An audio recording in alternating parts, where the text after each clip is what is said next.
तो एक बात तो मैं देखिए विशाल सर के लिए बहुत जबरदस्त अप्लॉज चाहूंगा, क्योंकि मैं अपने और गुंडे सर के बाद सबसे बड़ा फैन विशाल सर का हूँ।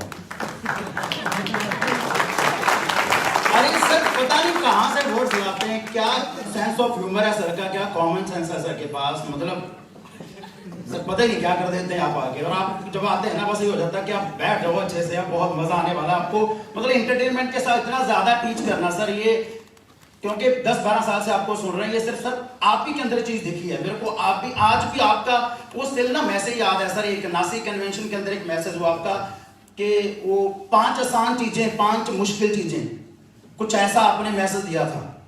आजकल सर आप हिला देते जब भी आप स्टेज पे आते हैं। एक जबरदस्त अप्लॉज में चाहूंगा विशाल सर। एंड तो थोड़ा सा मैं अपनी जर्नी के जरिए शेयर करना चाहूंगा। I can't teach you so many things over here and I don't think so that I am here to teach you something. I will just share what I learned in my life. मैं आपको सिखाने के लिए नहीं आया, मैं सिर्फ share करूंगा चीजें मैंने अपनी जिंदगी के अंदर सीखी हैं। बहुत छोटी सी एज के अंदर मैं इस इंडस्ट्री के अंदर आ गया था, वजह 16.5 साढ़े 16 साल का था जब मैं इस इंडस्ट्री के अंदर आ गया था, studying in +1 medical non medical at that time. And साढ़े 16 साल की एज के अंदर मैं इस इंडस्ट्री का पार्ट बना। सो आगे जाना चाहता था, बहुत ज्यादा ग्रो करना चाहता था जिंदगी के अंदर, that's why I became the part of this industry. And जैसे इंडस्ट्री के अंदर एंटर किया, पहली चीज सीखी कि ये करना है तो उसको करना शुरू किया। फिर सीखा एक से नहीं होगा, 2-3 चीजें, 4 चीजें, 5 चीजें, 6 चीजें, कि एक चीज के साथ आप इस इंडस्ट्री में ग्रो नहीं कर सकते। सक्सेस आपके मल्टीपल फैक्टर्स को समझने से और मल्टीपल फैक्टर्स पे फोकस करने से बनती है। एक ही फैक्टर के ऊपर फोकस करके आप इस इंडस्ट्री के अंदर बहुत बड़ा सक्सेस नहीं बना सकते। There are number of factors which you need to understand, which you need to learn, which you need to work, जिनको ऊपर आपको समझना पड़ेगा, जिनको ऊपर आपको काम करना पड़ेगा, फिर आप अपनी बहुत बड़ी सक्सेस बनाओगे। एंड धीरे धीरे करके एक एक करके मैंने सारे फंडे धीरे धीरे करके समझने शुरू किए। सबसे पहली लाइन जो मेरी अपलाइन ने मेरे को टीच किया था, मैंने came into this industry as I told earlier कि आई वाज 16.5। मेरी अपलाइन ने बोला कि 16.5 साल की एज में 16.5 साल का रहेगा, और 18 में 18 का होगा, 20 में 20 का होगा, 22 में 22 का होगा, 25 में 25 का होगा, तो ग्रो नहीं कर पाएगा इस इंडस्ट्री में, पीछे छूट जाएगा। ये काम इंसान की लाइफ है, आम इंसान ऐसा करता है। तेरे को अपनी एज से ज्यादा ग्रो करना पड़ेगा। 16.5 साल की एज के अंदर तेरे को 20, 22, 25 साल वाले इंसान जैसी मैच्योरिटी, वैसी अंडरस्टैंडिंग, वैसी तेरे को तेरा काम करने का तरीका, वैसा तेरा शेड्यूल, कुछ तेरे को ऐसा करना पड़ेगा कि तेरा जो माइंड है वो तेरी एज से ज्यादा ग्रो करना चाहिए, तेरी जो समझ है वो तेरी एज से ज्यादा ग्रो करनी चाहिए, तेरी जो नॉलेज है वो तेरी एज से ज्यादा ग्रो करनी चाहिए। अगर तेरा माइंड, तेरी समझ, तेरा नॉलेज एज से ज्यादा ग्रो कर रहा है तो तू अपनी एज से ज्यादा ग्रो करेगा। अगर वो एज के कंपैरेटिवली ग्रो कर रहा है तो तू उतना ग्रो करेगा। अगर वो एज से कम ग्रो कर रहा है कि 25 साल की एज के अंदर ही बच्चों जैसी हरकतें हैं, तो जिंदगी के अंदर बहुत आगे नहीं बढ़ पाएगा। तो एज से ज्यादा तेरे को जल्दी मैच्योर होना पड़ेगा। तो मैंने इस चीज को बहुत अच्छे से समझा and try to do that. मेरे को नहीं पता मैं कितना कर पाया, मैंने इस चीज को करने की कोशिश की, नेटवर्क मार्केटिंग बिजनेस को समझने की कोशिश की, अंडरस्टैंड करने की कोशिश की।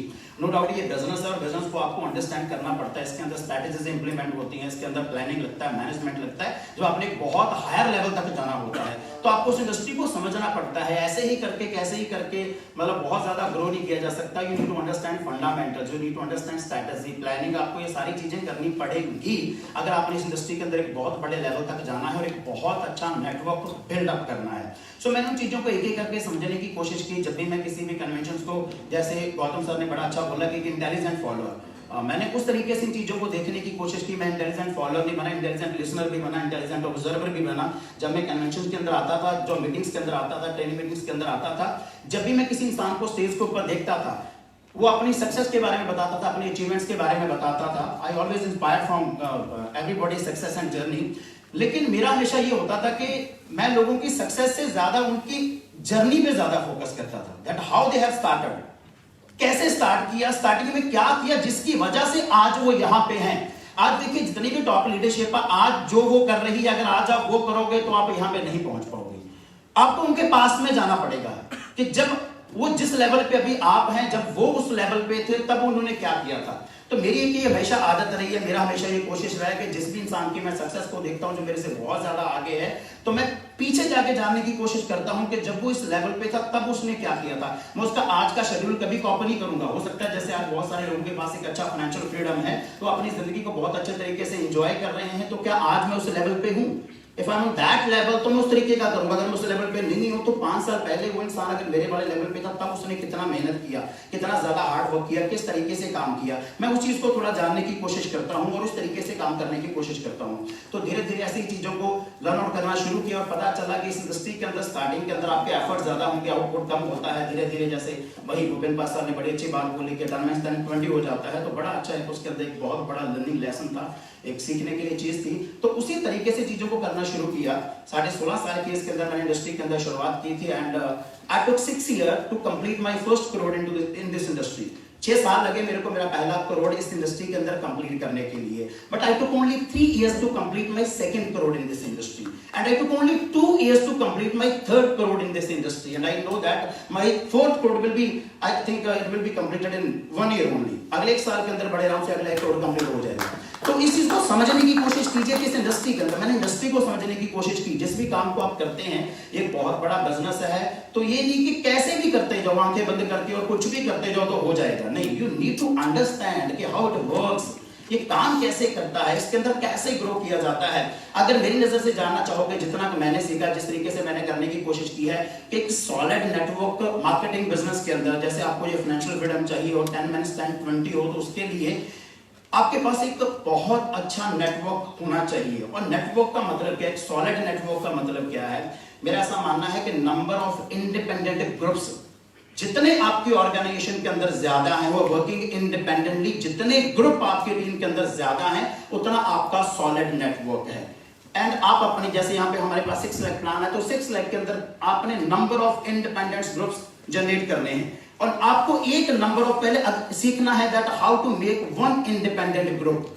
एक इंडिपेंडेंट ग्रुप कैसे बनाना है, फिर उसी को मल्टीप्लाई करना। अगर आप एक इंडिपेंडेंट ग्रुप को बनाना सीख गए, ये पूरे प्रोसेस को अंडरस्टैंड कर गए और आपने उस तरीके से करके ये ग्रुप फॉर्मेशन कर ली एक इंडिपेंडेंट ग्रुप की, तो फिर आपने उसी चीज को बार बार रिपीट करना है और नंबर ऑफ इंडिपेंडेंट ग्रुप्स आपने अपनी ऑर्गेनाइजेशन में बिल्ड करने हैं। जितने नंबर ऑफ इंडिपेंडेंट ग्रुप्स आप अपनी ऑर्गेनाइजेशन के अंदर बिल्डअप करते जाओगे, उतना सॉलिड आपका बिजनेस बनता जाएगा और उतना वो 10 minutes 10 20 और 10 minutes 10 30 भी होगा, 40 भी होगा, 50 भी होगा, जितना आप number of independent groups build up करते जाओगे। अब एक ग्रुप इंडिपेंडेंट ग्रुप को बिल्डअप करने के लिए आपको सीखना पड़ेगा कि क्या चाहिए। मैं मानता हूं कि एक इंडिपेंडेंट ग्रुप क्या होता है, जिसके अंदर एक बहुत अच्छा लीडर है, उसको गाइड करने वाला, उसके अंदर 8-10 उसके पास पहले ईयर के अंदर प्रेजेंटर्स हैं बहुत अच्छे, इसके बाद 20-25 लोगों का एक नया, अगर एक इसको मैं बोलूंगा कि एक इंडिपेंडेंट ग्रुप है जिसमें एक बहुत अच्छा लीडर है, जो एक मोटिवेटर भी है, जो एक ट्रेनर का काम भी करता है, जो एक प्रेजेंटर का काम भी करता है,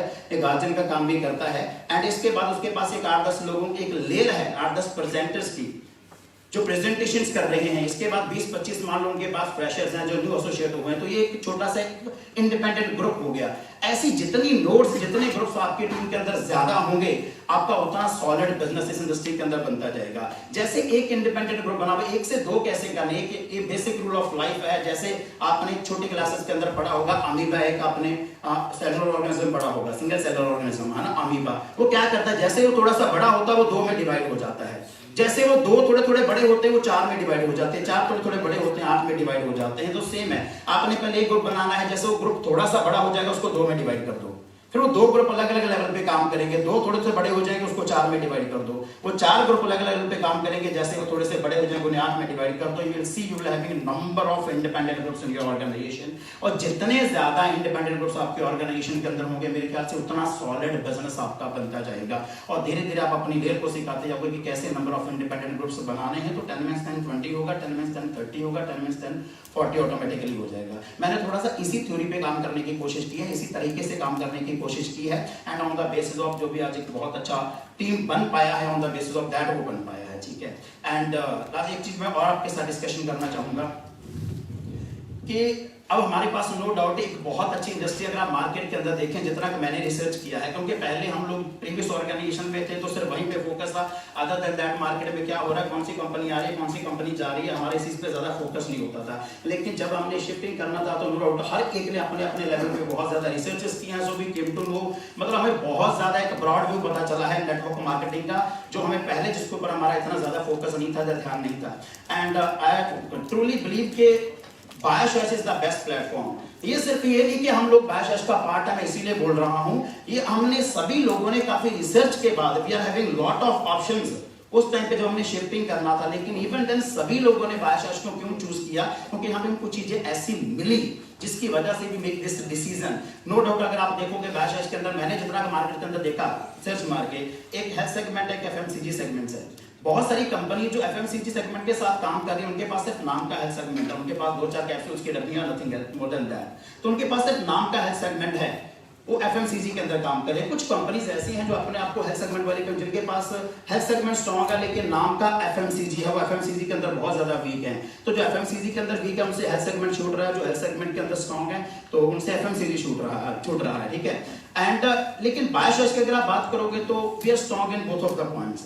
हम लोग हेल्थ सेगमेंट के अंदर भी बहुत ज्यादा स्ट्रॉन्ग है, एफएमसीजी के अंदर भी बहुत ज्यादा स्ट्रॉन्ग है, तो ये हमारा बहुत ज्यादा स्ट्रॉन्गेस्ट पॉइंट है मार्केट के अंदर, ठीक है। एंड सेकंड थिंग ब्रो, हमारे पास एक बहुत अच्छा बिजनेस मॉडल कंपनी ने डेवलप करके दिया हुआ है, ठीक है। सो आई डोंट थिंक सो कि हमें इधर उधर देखने की जरूरत है, हमें जस्ट अभी नीड है काम के ऊपर फोकस करने की।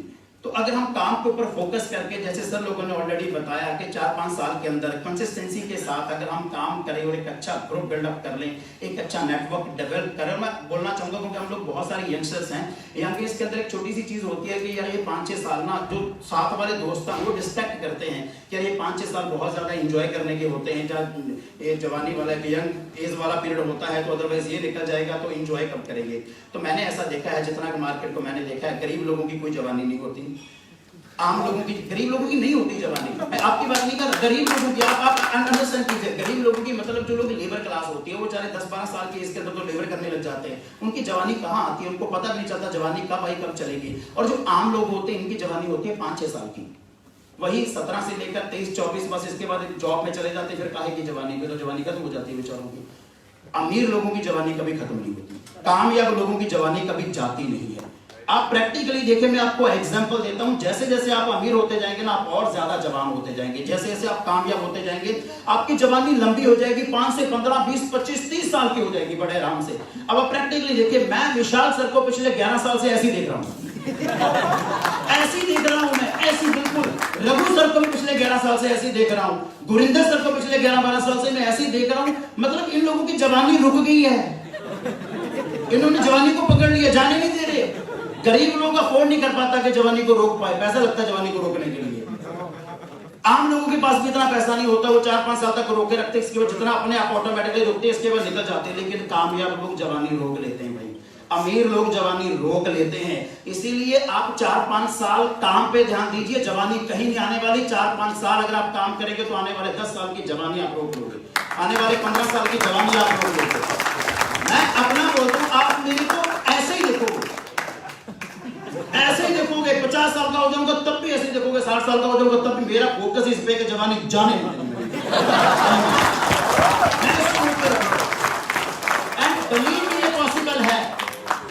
पॉसिबल है। गुरिंदर सर पहले से ज्यादा चार्मिंग, पहले से ज्यादा गुड लुकिंग है। ये सर रिवर्स हो गया इनका काम। अब प्रैक्टिस तो मतलब इस चीज पे, इसलिए चक्कर में ना पड़ो। हम लोग 5 साल का एंजॉय करने का टाइम होता है, फोन करने का टाइम होता है, कब एंजॉय करेंगे। अरे भाई उनको बोलो तो आम है, तेरी जवानी 5 साल की है, सिर्फ तू एंजॉय कर। मैं आम नहीं हूं, मेरी जवानी लंबी है ना, तो मैंने बहुत ज्यादा एंजॉय करना है। इसलिए 4-5 साल काम पे आप प्रैक्टिकली देखो। सलमान खान की जवानी गई, कहां जा रही है, जाने का नाम ही नहीं ले रही। अक्षय कुमार की जवानी की कहां जा रही है, 33 साल की हीरोइन के साथ काम कर रहे हैं, जवानी जाने का नाम ही नहीं ले रही। अरे कामयाब लोगों की जवानी नहीं जाती भाई, गरीब लोगों की जवानी जाती है, उनकी तो आती भी नहीं, और आम लोगों की जवानी जाती है, कामयाब लोगों की जवानी नहीं जाती। इसीलिए आप अपने 4-5 साल काम पे फोकस करें। काम पे फोकस करके एक बार, इसके बाद आपके पास बहुत टाइम है, कहीं आपकी जिंदगी नहीं जाने वाली, कहीं जवानी नहीं जाने वाली, बहुत टाइम आपके पास जिंदगी के अंदर एंजॉय करने के लिए। और एक मेरा लास्ट जिस चीज के ऊपर मैं फोकस करता हूं, इसीलिए मैंने इसके अंदर काम किया। मेरे दोस्त ये बोलते थे 4-5 साल ऐश करने का टाइम है, ये टाइम दोबारा नहीं आएगा इसलिए मैं ऐश कर रहे हैं। मेरे को होता है ये टाइम दोबारा नहीं आएगा इसलिए मैं काम कर रहा हूँ, ये टाइम दोबारा नहीं आने वाला, मैं इसलिए काम कर रहा हूँ। बोलते थे ये टाइम दोबारा नहीं आने वाला इसलिए हम ऐश कर रहे हैं। बस थोड़ा सा ये ध्यान रखना होता है अपने, ये नहीं कि ऐसे अरे करे नथु करे किसी से भी प्रभावित हो जाए, है ना। अपनी लाइफ, मेरी एक आदत है, मैंने अपनी लाइफ का एक मैं जर्नी डिसाइड किया हुआ है, मैं उस हिसाब से जिंदगी जी रहा हूँ। जैसे रघु सर मेरे साथ बात कर रहे थे, मनदीप जी आपने कितनी कंट्रीज घूमी, मैं सर मैं भी एक ही बार बाहर गया हूँ, थाईलैंड गया हूँ, उससे ज्यादा मैं नहीं गया, तो मैंने ज्यादा नहीं घूमा, तो आप क्यों नहीं घूम रहे। तो मेरा ये है कि ये नहीं कि वो घूम रहा है तो इसलिए मेरे को घूमना चाहिए, वो इंस्टाग्राम पे ज्यादा पोस्ट डालता है इसलिए मेरे को डालना चाहिए, बिल्कुल नहीं डालता इसलिए मेरे को नहीं डालना चाहिए। चाहिए। मेरा एक अपना जर्नी है, किसी के जर्नी को कॉपी करोगे तो वो कॉपी माना जाएगा। अपनी एक खुद की मेमोरेबल जर्नी बनाओ, अपनी एक खुद की जर्नी लिखो, अपनी एक खुद का सफर लिखोगे जिससे लोग अलग से इंस्पायर हो, ये ना बोलेंगे किसी की कॉपी है। तो अब अपनी हाँ उसमें टारगेट्स होने चाहिए, उसमें ड्रीम्स होने चाहिए। फलाने बंदे ने ये ले लिया इसीलिए मैं वो नहीं लूंगा। मेरे पास मेरी एक अपनी प्री डिसाइडेड जर्नी है जिसको सिर्फ मैं कंप्लीट कर रहा हूँ, जिसके अंदर काफी सारी चीजें मैंने कंप्लीट कर ली हैं, बहुत सारी चीजें अभी बाकी हैं जो मैंने कंप्लीट करनी है। तो अपना एक प्री डिसाइडेड जर्नी पहले लिखिए कि आपने कैसी जिंदगी जीनी है, किस तरीके से जिंदगी जीनी है, कैसी जिंदगी बनानी है। फिर एज पर दैट देखिए कौन क्या कह रहा है, कौन काम ज्यादा कर रहा है, कौन कम कर रहा है, अपलाइन कम कर रही है, ज्यादा कर रही है, डाउनलाइन कम कर रही है, ज्यादा कर रही है, कौन आ रहा है, कौन जा रहा है, कौन छोड़ के चला गया, कौन छोड़ के जाने वाला है। फिर इन चीजों से आपको ज्यादा मतलब नहीं रहेगा जब आप अपनी एक प्री डिसाइडेड जर्नी, जिसको आप सोचोगे कि मैंने इस अपनी जर्नी को कंप्लीट करना है, तो मेरा फोकस उस पर रहता है। एंड लास्ट एक चीज जो मेरे अंदर आज तक रही है और हमेशा रहेगी, मैंने जिंदगी के अंदर कभी गिव अप करना नहीं सीखा। मेरे को पता ही नहीं गिव अप कैसे किया जाता है, हिम्मत कैसे हारी जाती है, हौसला कैसे छोड़ा जाता है। ये सिर्फ अच्छे दौर की बात नहीं कर रहा, हम सभी लोगों ने बहुत सारे, देखो एक तो वो होते हैं जो कॉमन प्रॉब्लम सभी के ऊपर आई हैं, एक वो होती है जो अपनी हर बंदे ने खुद हंडाई होती है, जो वही जानता होता है, जो पर्सनल होती है, जो उसी बंदे ने देखा होता है अपनी जिंदगी के अंदर। तो ऐसी बहुत सारी चीजें मैंने जिंदगी के अंदर फेस की हैं पर्सनल लाइफ के अंदर। सो बहुत सारी प्रॉब्लम्स आई, लेकिन आई डोंट नो कि गिव अप कैसे किया जाता है, हिम्मत कैसे आ रही है। तो हम कब गिव अप करते हैं, ग्रुप छोड़ के चला गया जी, इट हैपेंड टू मी, हुआ मेरे साथ, बहुत बार हुआ है। ग्रुप क्रैश हो जाता है, बहुत बार हुआ है, सो व्हाट। लेकिन ये नहीं आया कि हिम्मत कैसे हारते हैं, गिव अप कैसे करते हैं और काम करना बंद कैसे करते हैं। अगर आप मेरे को सिखाने की भी कोशिश करोगे ना, सर गिव अप ऐसे किया जाता है, बिलीव में नहीं सिखा पाओगे, ना मैं सीख पाऊंगा, मैं सीख ही नहीं पाऊंगा कि गिव अप कैसे किया जाता है जिंदगी के अंदर। मेरे को सिर्फ चलना आता है, मेरे को सिर्फ काम करना आता है, मेरे को सिर्फ दौड़ना आता है, मेरे को ये पता जो मैंने सोचा है मैं वहां पे पहुंचूंगा, बस दैट्स ऑल, और मैं वहां पे पहुंच के रहूंगा। सो अगर आप this kind of attitude, I think it's very necessary, ये बहुत जरूरी है अगर आपने जिंदगी के अंदर बहुत आगे जाना है, कि नेवर गिव अप एटीट्यूड जिंदगी के अंदर कैरी करके चलो। और मतलब आपको आता ही ना हो हौसला हारना जिंदगी के अंदर, हिम्मत हारना आता ही ना हो आपको, गिरना आपको आता ही ना हो, मतलब छोड़ना आपको आता ही ना हो। और मेरे को नहीं आती ये चीज। शायद ये कुछ चीजें जिनको मैं अपनी लाइफ के अंदर इम्प्लीमेंट कर रहा हूँ, जिनको देख के मैं चल रहा हूँ अपनी लाइफ के अंदर, इन चीजों के ऊपर फोकस करके, इन चीजों ने हेल्प किया मेरे को यहाँ तक पहुंचने में। एंड आगे का जर्नी बहुत अच्छा शुरू हो गया है, नो डाउट सर। लास्ट साल 1.5 साल हमारा थोड़ा सा कुछ इस तरीके से रहा। पहला साल किसी और वजह से खराब हो गया, दूसरा थोड़ा कोरोना की वजह से। इवन ये नहीं है कि कोरोना की वजह से मैं बोलूंगा खराब हुआ, हाँ इससे और हम कई गुना ज्यादा अच्छा कर सकते थे। खराब तो मैं तब बोलता अगर मेरा इनकम डाउन गया होता। मेरे इनकम, मेरे नेटवर्क मार्केटिंग के करियर का हाईएस्ट इनकम मैंने लास्ट ईयर के अंदर लिया है बादशाह से, है ना। तो मतलब मैं ये नहीं कहूंगा कि खराब, लेकिन हाँ इससे कई गुना बेटर हो सकता था। अगर कुछ होना हो तो हम लोग कोई कुछ और बहुत बढ़िया कर सकते थे। लेकिन अच्छी बात है, अभी ये नया आगाज हम 2021 करने जा रहे हैं यहाँ से, और बहुत बड़े बेंचमार्क सेट करेंगे। एक मेरी आपके साथ पर्सनली बात हुई है सर, विल डेफिनेटली, बहुत मेरा ये है कि हम लोग 500 करोड़ को टच करें सर। सो मतलब मेरा ये है कि बादशाह शुड टच 500 करोड़, और 2 से 3 साल के अंदर हम लोग इस चीज को बड़े आराम से पॉसिबल करें। और जब हम सारे मिलके करेंगे तो बड़े आराम से पॉसिबल कर देंगे। और अच्छी बात यही है कि सर हम लोग सारे साथ हैं, ये सबसे अच्छा पॉइंट है कि हम लोग उस चीज को, उस माहौल को मिस नहीं कर रहे। बाकी जो हमें छोड़ के कहीं ना कहीं निकले हैं, कईयों के साथ बात होती है sir, they really miss that environment, they really miss all this leaders, है ना। लेकिन हमारा अच्छा पॉइंट ये रहा कि हम सारे एक ही जगह पे है सर, के वही माहौल हमें मिल रहा है, वही माहौल हमें नजर आ रहा है। तो बस सभी को बोलूंगा, जितने भी मेरे नए दोस्त हैं जिनकी जर्नी अभी ऑलमोस्ट स्टार्ट हुई है, जिन्होंने इस फर्स्ट रो के अंदर आना है, जिन्होंने फाइनेंशियल फ्रीडम को एंजॉय करना है, एक सॉलिड नेटवर्क बिल्डअप करना है, कि इनका आज का लाइफ देख के और आज के शेड्यूल के मुताबिक आप काम ना करें, इनके पास्ट में जाएं, इनकी जर्नी को जाके स्टडी करें, जर्नी को जाके रिसर्च करें।